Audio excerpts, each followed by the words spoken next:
कल्याणी मधुरा पतित पावनी मां गंगा के तीरे पवित्र मोक्षदायक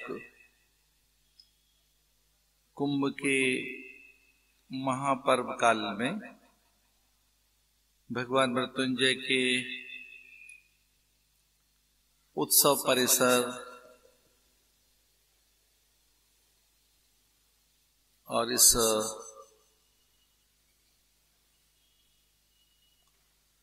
मृत्युंजय मंडपम में भगवान की कथा के बाद आज से आरंभ ज्ञान सत्र में भगवद चरित्र पर चर्चा करेंगे।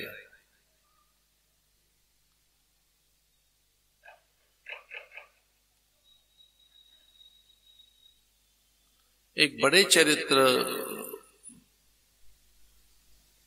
के लिए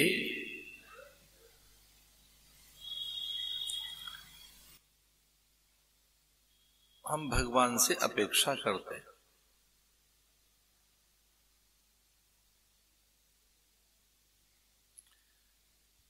माता पुण्य बोली सो मत डोली तजऊ तात यह रूपा। लेकिन एक बड़ा चरित्र भी आपके द्वारा हो,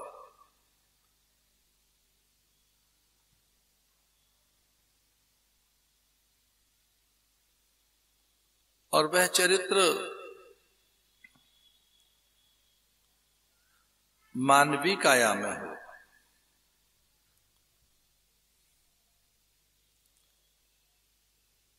इसलिए भगवान का अवतरण होता है चरित्र की सिद्धि के लिए।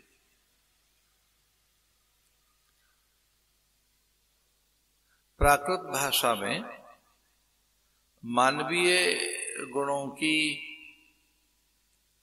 उच्चता के लिए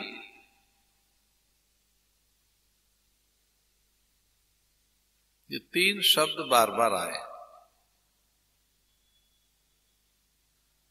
सम्यक चरित्र, सम्यक दर्शन, सम्यक ज्ञान।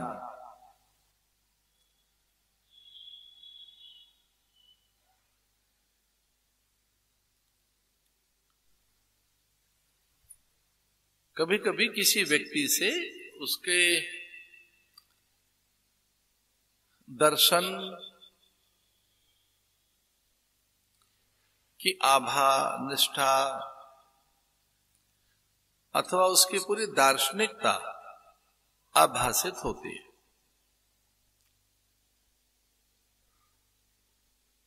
जैसे हमारे यहां 6 दर्शन हैं: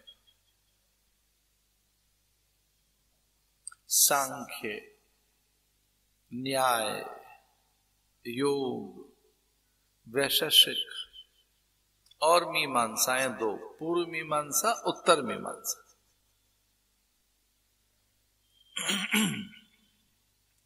तो किन्हीं किन्हीं के चरित्र से अथवा उनके जीवन से एक पूरा दर्शन प्रकट होता है।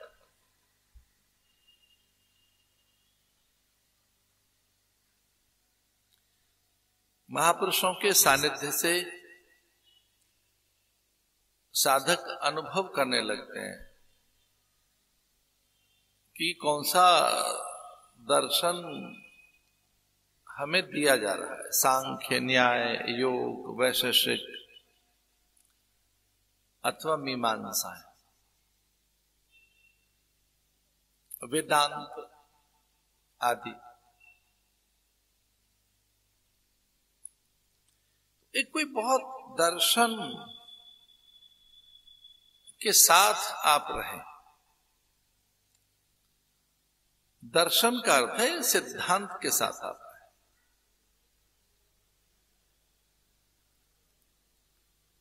तो भगवान राम का जो चरित्र है उसकी जो दार्शनिकता है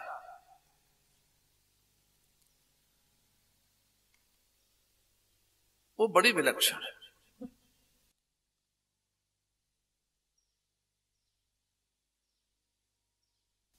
उसमें जो चरित्र की बहुत ऊंचाइयां हैं जिन्हें कोई लांघ नहीं सका अभी तक भी, वो इतनी अधिक ऊंची हैं, वे इतने उच्चतम प्रतिमान के साथ हैं, वो इतने ऊंचे मानक हैं कि कोई जी नहीं सका है वैसा। फिर सम्यक ज्ञान, वो उच्चतम ज्ञान के साथ है। इसलिए महापुरुषों का अनुसरण, उनकी लीलाओं का श्रवण मनन निधिध्यासन, अथवा उनके रूप गुण शील स्वभाव में बार बार स्मृति लेकर जाना, इन तीनों को परिपक्व करता है। अपने सम्यक ज्ञान, दर्शन और चरित्र उजागर होगा। अनुयायी होने का अर्थ भी यही है कि हम अनुशीलन करें, अनुवर्तन करें, अनुगमन करें, अनुसरण करें। क्योंकि स्वभावतः मनुष्य में ये प्रकृति और प्रवृत्ति जन्म से है, प्रत्येक जीव में है। जितने भी प्राणी हैं वे अपने पूर्वजों का, ज्येष्ठ जनों का, माता पिता का अनुसरण करते हैं। आहार, निद्रा, भय, मैथुन आदि की क्रियाओं के साथ उनमें भी क्रियाएं एक जैसी ही होती हैं। पशुओं की क्रियाएं एक जैसी हैं, पंछियों की। उन्होंने जो सीखी है माता पिता से, अपने समूह में, अपने परिवेश में, तो उन्हीं क्रियाओं के साथ रहते हैं। वैसे मनुष्य है, मनुष्य भी अपनों से सीखता है, लेकिन उसके लिए कहा गया कि वो आदर्श का अनुसरण करे, वो चरित्र का अनुगमन करे, वो सिद्धांतों का अनुशीलन करे। तो जैसे हम हैं वैसे नहीं रहते, हम आदर्शों का अनुसरण करते हुए अपने चरित्र को और उच्च बनाते हैं, और चरित्र की उच्चता से ही हमारे मूल्य अधिक हो जाते हैं, हम मूल्यवान बन जाते हैं। क्योंकि मूल्य और मानक ये चरित्र से ही तय किए जाते हैं।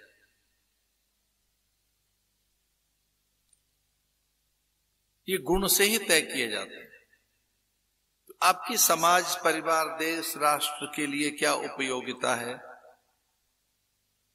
आपकी क्या उपादेयता है, आपकी क्या उत्पादकता है, आप कितने प्रेरक हैं,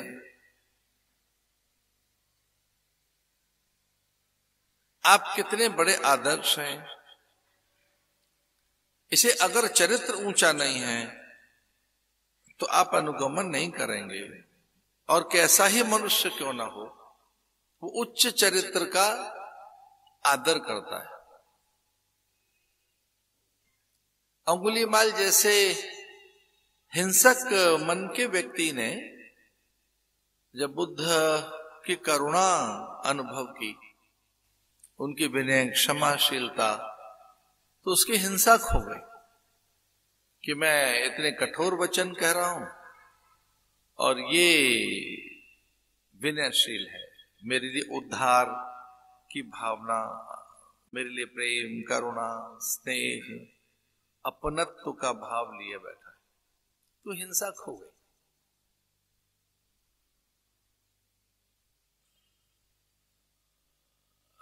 बड़े दुर्गुणों के साथ जो लोग जीवन जी रहे होते हैं वो नहीं चाहते कि उनके बच्चे भी वैसे ही दुर्व्यसनी बने या दुर्गुण उनमें रहे या कि उनका जीवन बहुत सस्ता हो, वो कभी नहीं चाहते। इसे चरित्र सदा ही आकर्षित करता रहा है। बड़ा चरित्र बहु विध की न चह, राम से यही अपेक्षा है कि वो एक बड़ा चरित्र का स्थापन कर। सारी कथाओं में जितने भी अवतार हैं हमारे, उन जैसा कोई चरित्र है नहीं,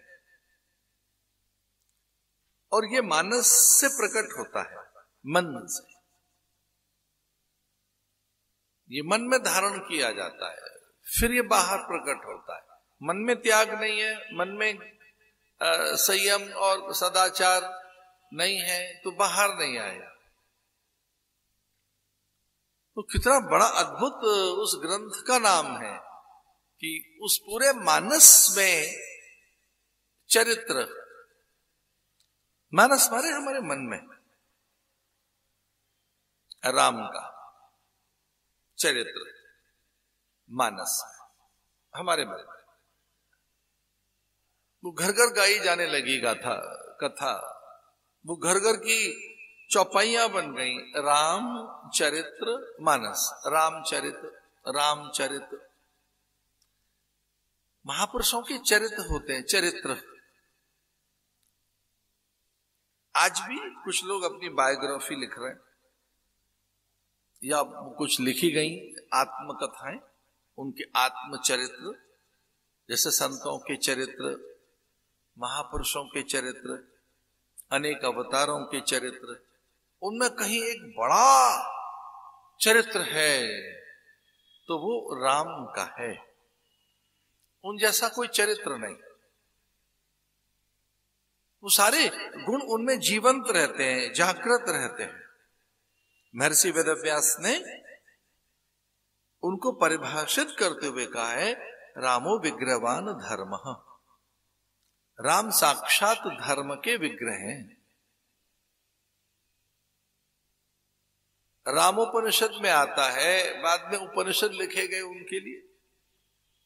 रामो वै ब्रह्म, रामो वै शील। जितने ऊंचे मानक हो सकते हैं वो सब राम में है। ऋषियों ने कहा कि हम तो धर्म की मूर्ति की पूजा करेंगे, अन्य मूर्तियों की नहीं करेंगे, धर्म का ही विग्रह बनाना चाहते हैं। तो कैसी नासिका, कपोल, भाल, चिबुक, हनु, वक्षस्थल, रंग, वर्ण, काया, कैसी फिर वो काया बने, शरीर कैसा बने धर्म का। अगर धर्म की मूर्ति बनानी है तो वो स्त्री होगा या पुरुष। नासिका, कपोल, भाल कैसे होंगे, कौन सा अस्त्र शस्त्र रखा जाए उसके हाथ में, कैसी काया बनाई जाए धर्म की।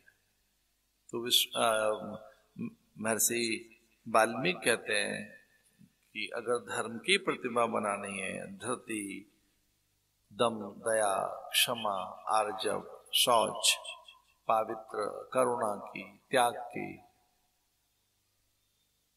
धैर्य की, तो वो सब गुण राम में मिलते हैं। रामो विग्रहवान धर्मः, रामो वै आनंद, रामो वै सत्य। राम सत्य है।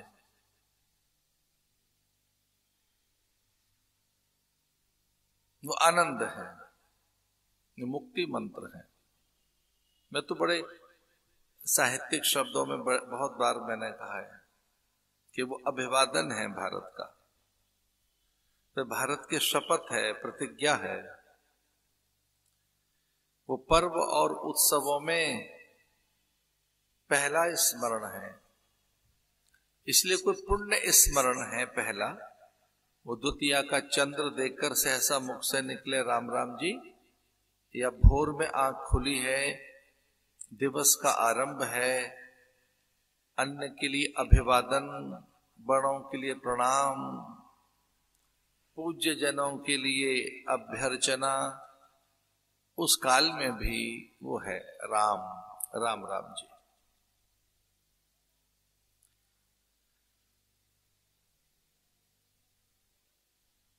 हमारी स्मृति में उससे बड़ा कोई चरित्र नहीं, वो सबसे बड़े चरित्र है।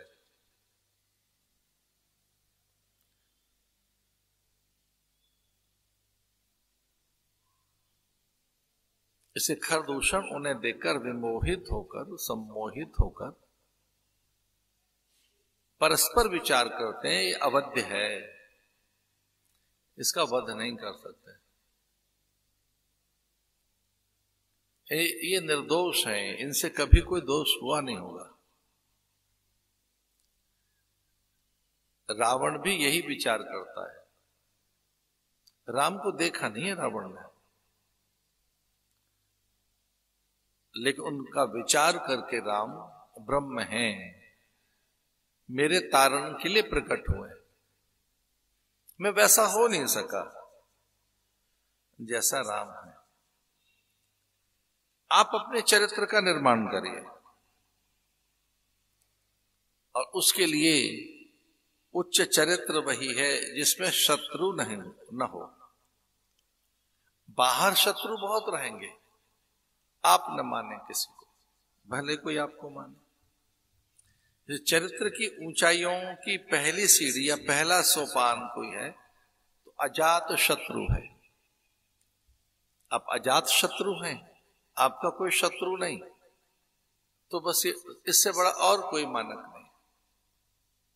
अजात शत्रु, महात्माओं के शत्रु कोई नहीं होते, उनसे कोई शत्रुता रखे, उनके मन में किसी के लिए शत्रुता नहीं रहती, उनके स्वभाव में द्वेष नहीं रहता कभी भी।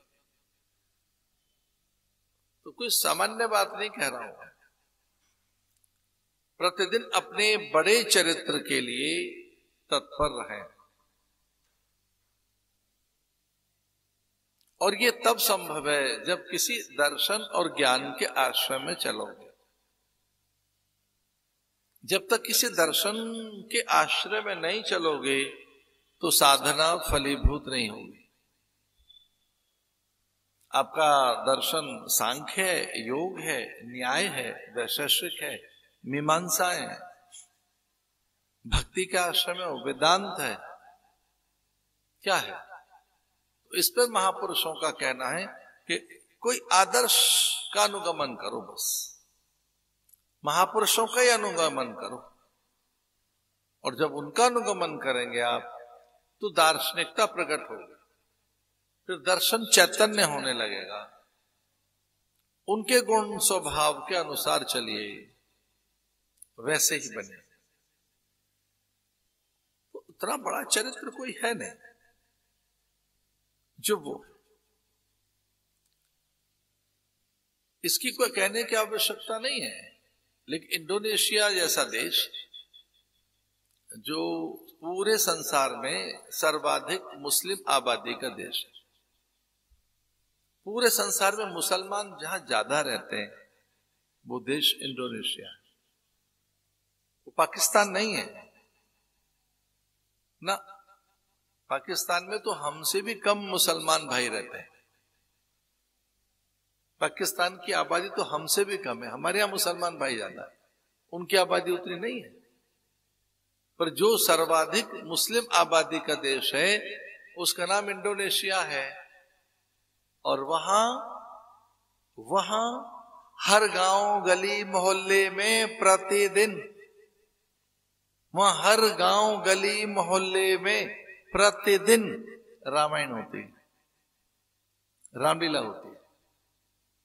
हमारे यहां तो रामलीला शरद काल में होती है, हमारे यहां तो रामलीला केवल रामायण के पात्र बनते हैं, या रामलीला होती है शरद काल में, आश्विन काल में। दशहरा के दिन रावण का दहन होता है, उससे पूर्व में फिर कुछ लीलाएं हैं, बाद में कहीं कहीं भरत मिलाप जैसे बड़े उत्सव हैं, कहीं राम बारात है किसी नगर में, कहीं स्वयंवर है।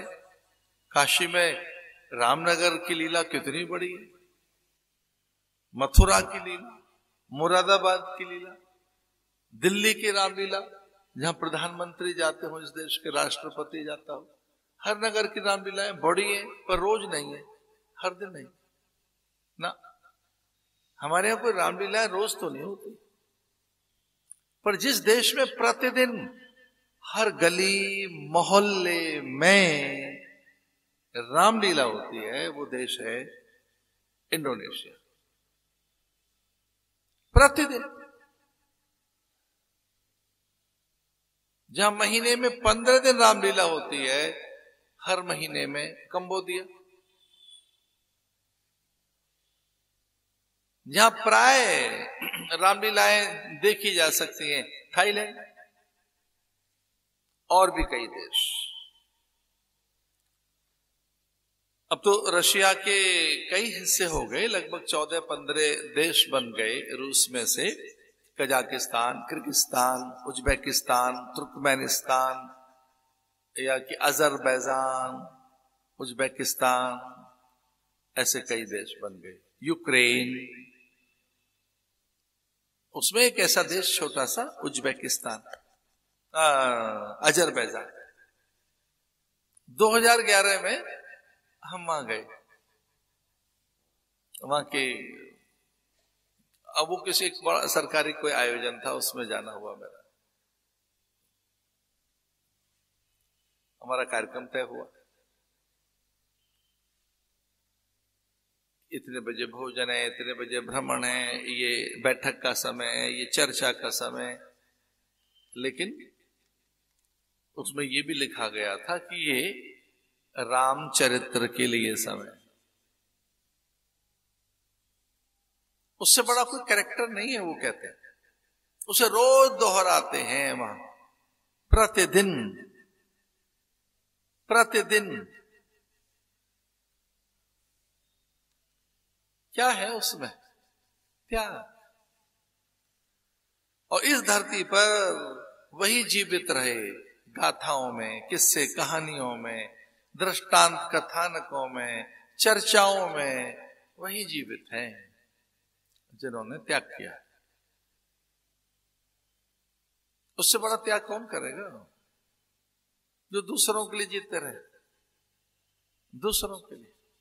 तो कहते हैं एक चरित्र की, आज राम चरित्र के साथ आपकी चर्चा है, आज दिखाना है आपको, वो त्याग दिखा रहे हैं, त्याग।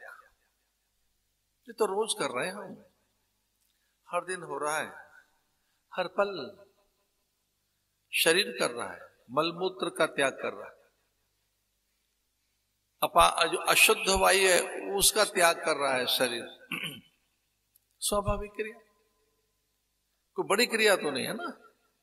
शुद्ध वायु ले रहे हैं, अशुद्ध वायु निकाल रहे हैं, पवित्र वायु ले रहे हैं, प्राण वायु ले रहे हैं, ऑक्सीजन ले रहे हैं, कार्बन डाइऑक्साइड, कार्बन निकाल रहे हैं, कार्बन का उत्सर्जन कर रहे हैं, विसर्जन कर रहे हैं, त्याग कर रहे हैं। जो वायु हमने ली, जो सांस हमने ली, अब अशुद्ध हो गई, निकाल रहे हैं, उसे निकाल रहे हैं। और कई बार वो न निकले, वो टॉक्सिन्स हो, विष बन जाए, तो फिर वो व्याधि के रूप में निकलता है, वो व्याधि के रूप में। मुझे अपने गुरुदेव याद आते हैं, उन्होंने कहा कि नामस्मरण से निरंतर विकारों का शमन होता है, निरंतर नामस्मरण से। इसे जिस तरह से आप सांस ले रहे हैं वैसे ही नाम स्मरण करिए, उतना ही। जैसे ही नाम जाएगा, मंत्र जाएगा आपकी चेतना में, तो विकृति, विकार, कषाय, क्लेश, कल्मश, कंदर्प और ज्ञान के साथ है वो तो काम, इसका निरसन होगा। और अगर विकार का त्याग नहीं हुआ, आपने अपने दुर्गुणों का त्याग नहीं किया, अज्ञान से आप मुक्त नहीं हुए, तो आपके चरित्र को वो छोटा कर देगा, छोटे हो जाओगे। इसे ऊंचे चरित्र के लिए महापुरुषों का अनुसरण कीजिए, अनुगमन कीजिए उनका, क्योंकि बचपन से ही, जन्म से ही ये क्रिया हम में चल रही है कि जो अच्छा लगता है उसका हम अनुसरण करते हैं, जो अच्छा लगता है। जन्म से एक और बात है, उपदेश के प्रति अरुचि है हमारी सभी मनुष्यों की। उपदेश मान्य नहीं है, इंद्रियों को और मन को स्वतंत्रता मान्य है, खुलापन मान्य है, उपदेश मान्य नहीं है। इंद्रियां स्वच्छंद होना चाहती हैं, स्वतंत्र रहना चाहती हैं, मन अंकुश नहीं चाहता अपने ऊपर,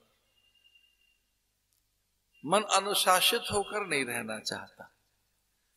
और महापुरुषों के अनुसरण में जाओगे, एक आदर्श का बार बार अनुसरण करोगे तो स्वभावतः वो अंकुश हो गया, फिर स्वभावतः आप नियंत्रित हो गए।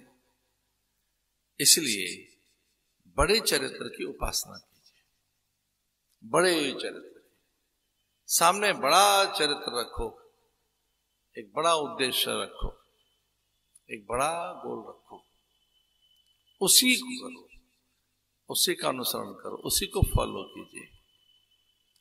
इसलिए आदर्शों का जब अनुसरण हम नहीं करते, भटकाव आता है जीवन। भटकाव कब? जब आदर्शों का अनुसरण नहीं कर रहे। तुलसी लिखते हैं, ऐसो को उदार जगमय बिनु सेवा जो द्रव्य दीन पर, राम सरिस को नहीं। ऐसो को उदार जगमय, उदारता लाइए, देने का भाव लाइए, दानवीर बनिए। बहुत पुरानी बात है, एक कोई व्यक्ति धनहीन था और मैं उन दिनों मोती झील एक जगह है वृंदावन में, जो उस समय स्वामी खंडानंद जी, आनंदमयी मां, हरि बाबा, कभी करपात्री जी, बड़े संत वामदेव जी, कभी हमारे गुरुदेव भी, उस तरह से बड़े संतों का वो एक स्थान था, वहां प्राय चर्चा होती थी। महाराज स्वामी खंडानंद जी बैठे थे, कुछ थोड़े लोग होते थे। अब तो प्रचार का युग है, भीड़ का युग है, हर युग की अपनी अपनी विशेषताएं, अपना अपना एक सारोकार लेकर आता है युग। आज इतने साधन हैं, तब इतने साधन नहीं थे। वक्तव्य के, संवाद के, प्रवचन के, सत्संग के आज नए ढंग बदल गए, नए प्रकार हो गए, तब इतने नहीं थे, कुछ सीमित सी संख्या। और ये हमारे सामने की घटना, एक व्यक्ति ने कहा कि हमारा दरिद्रता है और दरिद्रता नाश के लिए क्या उपाय किए जाएं। दरिद्रता नाश का उपाय क्या है? महाराज ने कहा, उदारता पूर्वक दान कीजिए, ये दरिद्रता उपास का, दरिद्रता नाश का उपाय। उदार बनिए,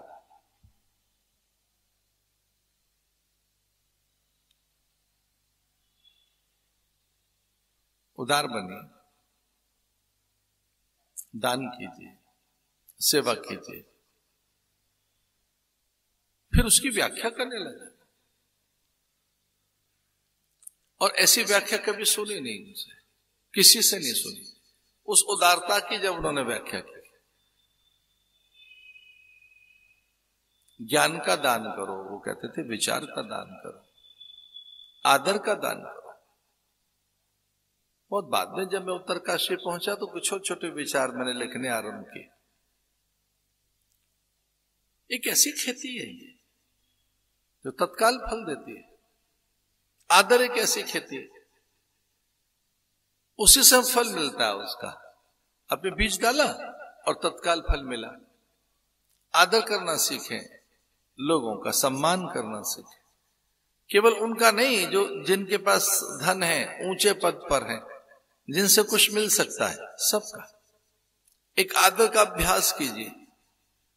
दूसरों के स्वाभिमान की रक्षा का अभ्यास कीजिए कि उनका सम्मान और स्वाभिमान नहीं छीने। उन्हें बड़ा बड़ा आदर दीजिए, उन्हें ये ज्ञान न कराएं कि वो छोटे हैं धन से, संस्कार से, विचार से, बड़े पद से। जितना बड़े व्यक्ति के साथ आपके आदर की भावनाएं उतनी छोटे व्यक्ति के पास रहे, छोटे व्यक्ति के लिए रहे।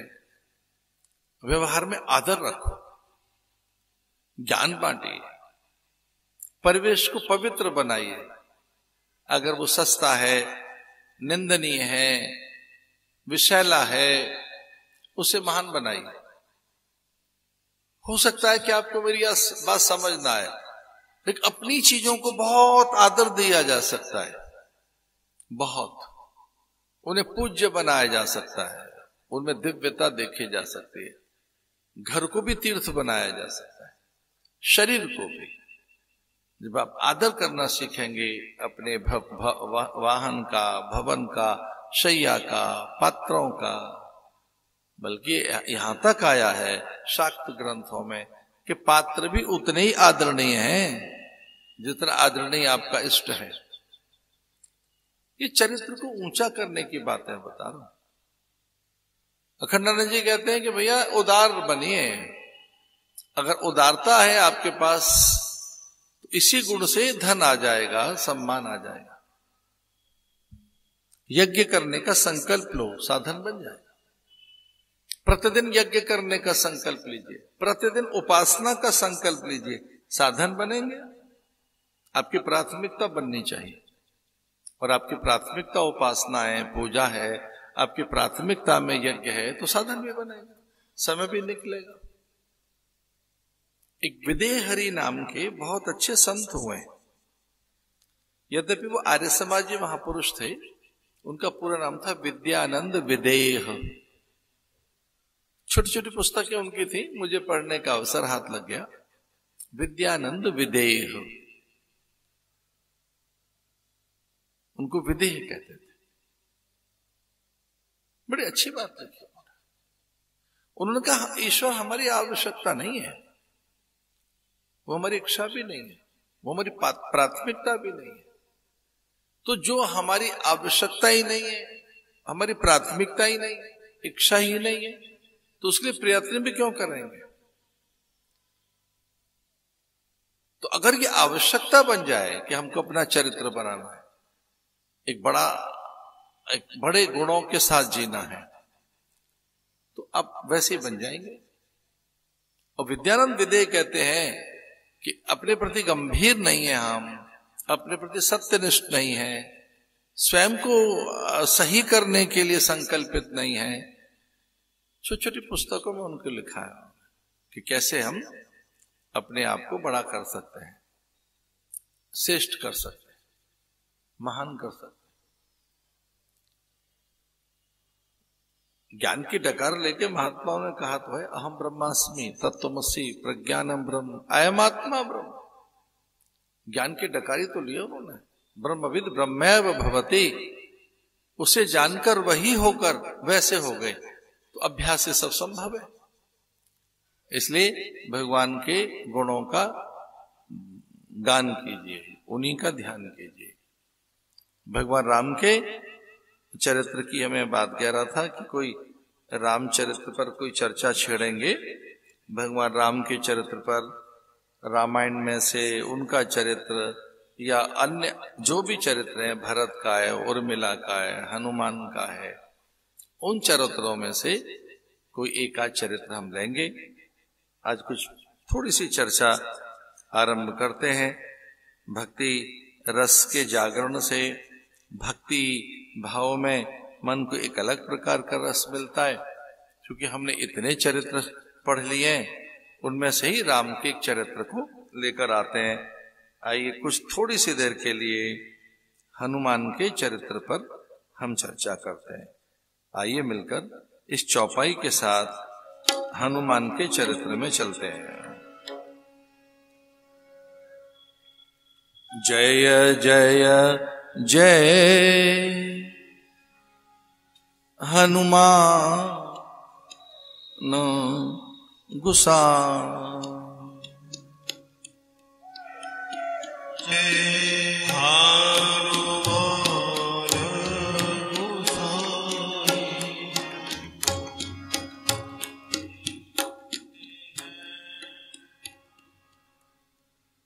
असावरी लाइए, लाओ।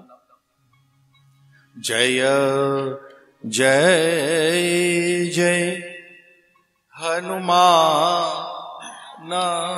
गोसाई, जय जय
लक्ष्मण को बीच में 3 बार टोका है राम ने हनुमान से संवाद करते हो। वाल्मीकि रामायण में आता है कि ये अपरिचित होने पर भी परिचित है, इसकी भाषा वैदिक है,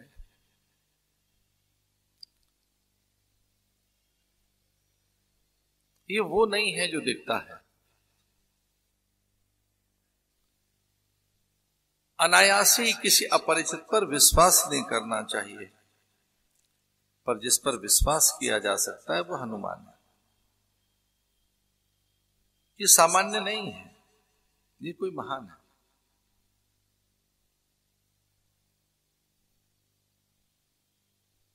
जब कभी कोई कठिनाई हो, चूंकि मैं चरित्र की बात कर रहा हूं, राम जी का कोई कथा में से कोई चरित्र ला रहे हैं, तो उन जैसा कोई इष्ट नहीं है जो हनुमान है।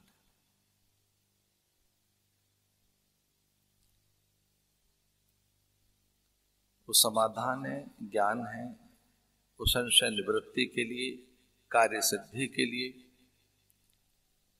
और उच्चतर लक्ष्यों की प्राप्ति और पूर्ति के लिए तत्काल कोई साधन है तो वो हनुमान है।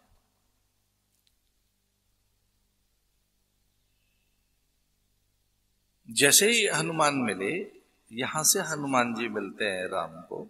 कौतुम श्यामल गौर शरीरा, क्षत्रिरु फिरहु वन बीरा, कठिन भूमि कोमल पदगामी, कवन हेतु विचरो वन स्वामी।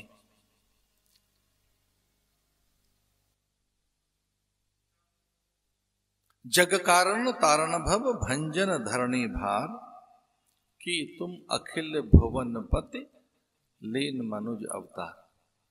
प्रभु पहचान परे गही चरना, सो सुख ओमा जाए नहीं बरना।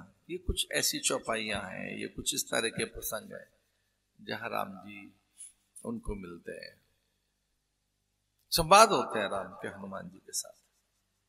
शिष्टाचार नहीं कहता ये कि संवाद के बीच में हम किसी दूसरों से बात करें। राम और जब हनुमान के संवाद चल रहे थे, तब उसमें 2-3 बार उन संवादों में से लक्ष्मण से बात करने लगते हैं हनुमान। लक्ष्मण को बताने लगते हैं कि ऐसी भाषा, इस तरह की व्यंजना, ऐसा अपरिचित के प्रति विश्वास और समझ ये कौन है। हनुमान जैसे ही आते हैं तो तुरंत विश्वास पैदा हो जाता है। कुछ एक पल में ही सुग्रीव के दुर्गुणों को बताकर भी सुग्रीव से मैत्री करा देते हैं।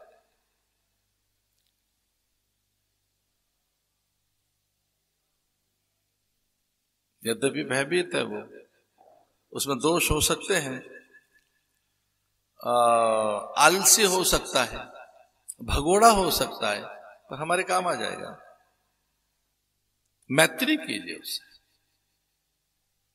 शिष्य बनेगा नहीं, क्योंकि आपको गुरु नहीं मानेगा, अभी उसमें वैसी उत्सुकता नहीं है, श्रद्धा का अभाव है।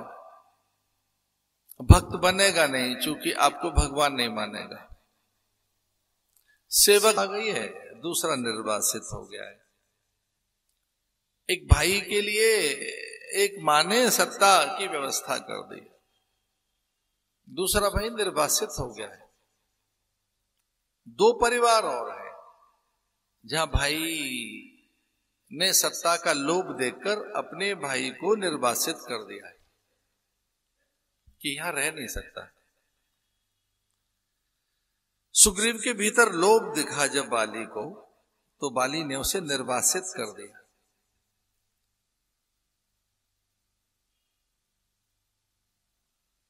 जब विभीषण के भीतर निष्ठा का अभाव देखा रावण ने, तो अपने भाई को निर्वासित कर दिया। लक्ष्मण के कहने पर नहीं, अपने विश्वस्त के भी कहने पर राम उपेक्षा करते हैं। जामवंत की भी, पूरे वानर समूह की भी। जो रणनीति है शत्रु के प्रति इतना विश्वास ठीक नहीं, फिर भी वो हनुमान की बात पे आ गए। हनुमान कहते हैं कि दोनों ही काम की चीज है ये। तो भाई के कहने पर राम निर्वासित है भरत के लिए, भरत को राज्य मिले तो राम निर्वासित है, सुग्रीव निर्वासित है, अपने राज्य में कहां रहता है? लंका में विभीषण भी नहीं है, वो भी निर्वासित है। इन तीनों के जो काम आ गया वो हनुमान है। राम के कोई कार्य निर्वासन काल में बिना हनुमान के पूरे नहीं होंगे। निर्वासन काल के जितने भी कठिन कार्य हैं, दुर्गम कार्य हैं, वो हनुमान के द्वारा सिद्ध हुए। संजीवनी बूटी लेके आना हो, ऐरावण की कारा से मुक्ति दिलाना हो, गरुड़ को आकाश से लाकर नागपाश खोलना, या व्यूह रचना करना, अथवा लंका में जाकर सीता के सुध लाना हो, और ये बिना कौशल के, प्रबंधन के, बिना ज्ञान के, बिना धैर्य के, बिना कोई अलौकिक सिद्धि के संभव नहीं है। इस पूरी रामायण में अगर आप उठाकर देखें तो तीनों के जो निर्वासित हैं, तीनों निर्वासित हैं, तीनों घर से बाहर हैं, तीनों के अधिकार छीन लिए गए, तीनों को घर रहने का अधिकार नहीं है। उन तीन के जीवन में जो आ गया वो हनुमान है। राम भी तो निर्वासित हैं 14 बरस के लिए। 14 बरस राम वनवासी, घर में नहीं रह सकते। तो जो राम के निर्वासन काल में सहयोगी है उसका नाम हनुमान है। जो सुग्रीव के निर्वासन काल में सहयोगी है उसका नाम हनुमान है। जो विभीषण के निर्वासन काल में सहयोगी है उसका नाम हनुमान है। लक्ष्मण ने मना किया कि हमारे बीच नहीं रह सकता, ये शत्रु का भाई है, कुछ भी हो मैं विभीषण को अपने पास नहीं रहने दूंगा, मुझे इस पर संदेह है। सब कह रहे हैं जाने न जाए निशाचर माया, कामरूप के ही कारण आया। पता नहीं है कौन है, हमारे बीच में क्या भेद दे देगा, क्या भेद डाल देगा। जब युद्ध सामने हो तो ऐसे में अपरिचित का प्रवेश ठीक नहीं है। पर हनुमान के संकेत से सभी प्रसन्न हो गए। राम ने हनुमान की सम्मति मानी। वैसे सुग्रीव थे। एक इसका अर्थ क्या है? एक इसका अर्थ है कि जहां समाधान होता है वो चित्त का भ्रम दूर करता है। जो चित्त के संशय हैं, जो मन के द्वंद्व हैं, उनको समाधान केवल ज्ञान से मिलता है। और हनुमान ज्ञानी नाम अग्रगण्यम है। हनुमान ज्ञान के देवता है, वो विचार का देवता है, वो समाधान का देवता है, वो स्वयं महादेव है। इसलिए कभी ऐसा लगे कि किसको भजे, कुछ अज्ञानी सामान्य भूतों की उपासना करेंगे या कुछ अन्य ऐसी उपासनाएं जो तमोगुणी है, जो भीतर रजोगुण पैदा करती हैं, प्राय ऐसी क्रियाएं जो बड़ी तामसिक हैं, कुछ ऐसी क्रियाएं, उनसे विलग होकर, विरत होकर हनुमत आराधन कीजिए। उन जैसा कोई विनयी नहीं है। हनुमान बैठे कैसे हैं? संसार की ओर पीठ करके और हनुमान की ओर हाथ जोड़कर बैठे। संसार की ओर पीठ करके राम के अनुगत है। वो अनुपायनी भक्ति उनके पास है, छाया से भी दूर नहीं है। सीता मिलने पर अनुदान, वरदान, स्नेह का पात करने लगती है। अजर अमर गुड़ निधि सुत हो, करई बहुत रघुनायक छो। जो एक बार में ही अपना बेटा जैसा मान ले, वरदान की वृष्टि कर दे, सब कुछ अपना सौंप दे, ऐसा हनुमान का चरित्र है। जो परिस्थितियों में वैसा ही निर्णय लेते हैं। कि सुरसा का बड़ा रूप है, अहंकारी को अहंकार से नहीं जीता जा सकता, तो छोटे बन जाते हैं। जस जस सुरसा बदन बढ़ावा, का तासु दून कपि रूप दिखावा। अहंकार में उलझो मत। कोई बड़ा अहंकार दिखा रहा हो, बड़ापन दिखा रहा हो, तो छोटे बन जाइए, संयम से काम लीजिए, सरल बन जाइए। और इस प्रकार से सुरसा के मन को जीत कर जो निकल गया, मार्ग में कोई बाधा है तो सतर्क रहो। वो ऋतु की, काल की, व्यक्ति वस्तुओं की, पदार्थों की, परिवेश की, अर्थ की, सिंह का को यानी जो समुद्र में एक कोई निशाचरी है, उससे भी मुक्त होकर लंका में। तो कभी ऐसा लगे कि इष्ट का आराधन करना है तो हनुमान एक अद्भुत चरित्र है। मनी मन उनका स्मरण कीजिए, मनी मन। एक दिन किसी एक चरित्र का, कभी किसी दूसरे दिन चरित्र का, तो किसी से गुण मिलेगा, किसी से संयम मिलेगा, किसी से सदाचार, किसी सेवा की भावना, किसी से परमार्थ के प्रयोग। और आप में देखना चरित्र की उच्चता आएगी, चरित्र आपका धवल होता जाएगा। तो कुछ आज पहला दिन था, मैंने सोचा कि इसको खाली नहीं रखेंगे, पंडाल को कुछ न कुछ विचार रोज देते रहेंगे। और एक दो दिन में हम ऐसा भी तय कर लेंगे कि संत आए तो अपने आश्रम में कुछ अन्य संतों के भी हम वक्तव्य रखेंगे। उनसे ही प्रार्थना करेंगे कि वो समय समय पर आकर आपको आशीर्वाद दें, या उनके भी प्रवचनों का आपको लाभ मिले।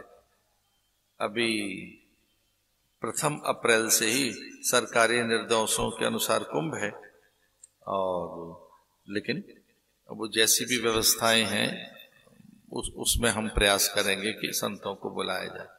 जैसा कि मैं कल भी कह रहा था, वो सूचना दे रहा था पूज्य मुरारी बापू की, आज उनके सचिव आए थे दिन में, तो सायंकाल में फिर आएंगे। वो बड़े हर्षित थे, कल की कथा में बैठकर भी उन्होंने सारी परिस्थितियां देखी यहाँ की। 3 अप्रैल से उनकी कथा होगी बापू की। दत्त कथा के लिए हमारे पुंडरिक जी आ ही रहे हैं, उनके द्वारा भी कथा होगी। जैसा कि मैं कल बता रहा था कि वेद सम्मेलन यहाँ होगा। भारत के लगभग 10-12 विश्वविद्यालयों के विद्वान यहाँ पहुंचेंगे। उनके द्वारा भिन्न भिन्न विषयों पर वैदिक संगोष्ठियां होंगी। अन्य भी महापुरुषों का आगमन होगा। प्रतिदिन हम ये समय रखेंगे। तो ये समय 3:30 बजे से लेके ऐसे 3:30 से लेके 5 बजे तक का समय, या 6 बजे तक का भी, या कभी 5:30 का भी, 1.5-2 घंटे का। अन्य संतों को भी इसमें आमंत्रित हम कर लेंगे। तो ये कुछ ज्ञान सत्र रहा करेगा। आज इतना ही काफी है।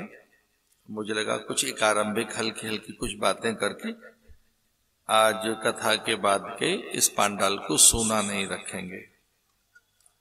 बस आज इतना ही काफी है। एक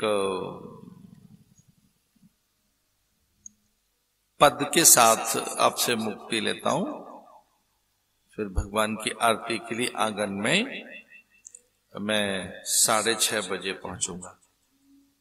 कथा के दिनों में आरती 7 बजे हो रही थी, लेकिन आरती के जो नियम हैं 6:30 बजे के, उतनी बजे अब इस आरती को रखेंगे, मृत्युंजय की आरती को। हमारे कार्यकर्ता इस बात पर ध्यान दें कि 6:30 बजे मेरा बाहर आना होता था, वैसे ही आज भी हम 6:30 बजे ही आएंगे बाहर। इस पद के साथ, सूरदास के इस पद के साथ मैं आपसे विदाई लेता हूं। कल फिर मिलेंगे और इस पद में मन लगाते हुए आज के सत्र को विराम करते हैं।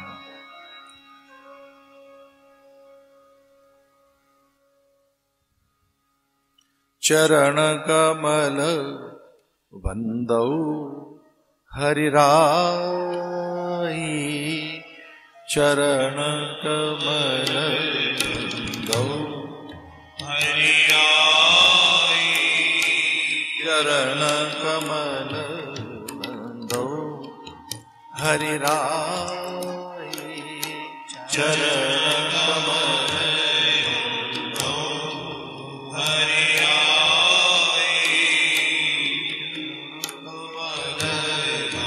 दो हरि आई,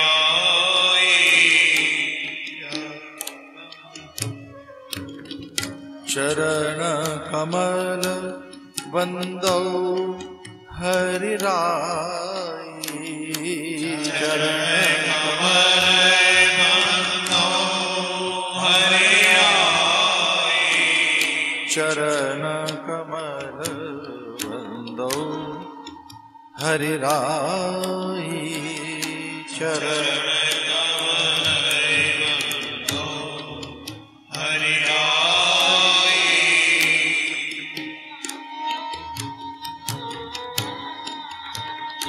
सबसे मिलना आरती के समय होगा आंगन में 6:30 बजे। हरि राई, चरण कमल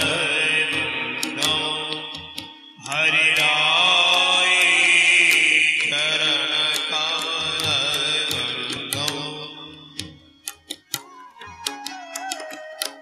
जाकी कृपा पंग गिरिलोंघे, जाकी कृपा पंगु गिरिलोंघे, अंधे को सब कछु दर्शाए, अंधे को सब कछु दर्शाए।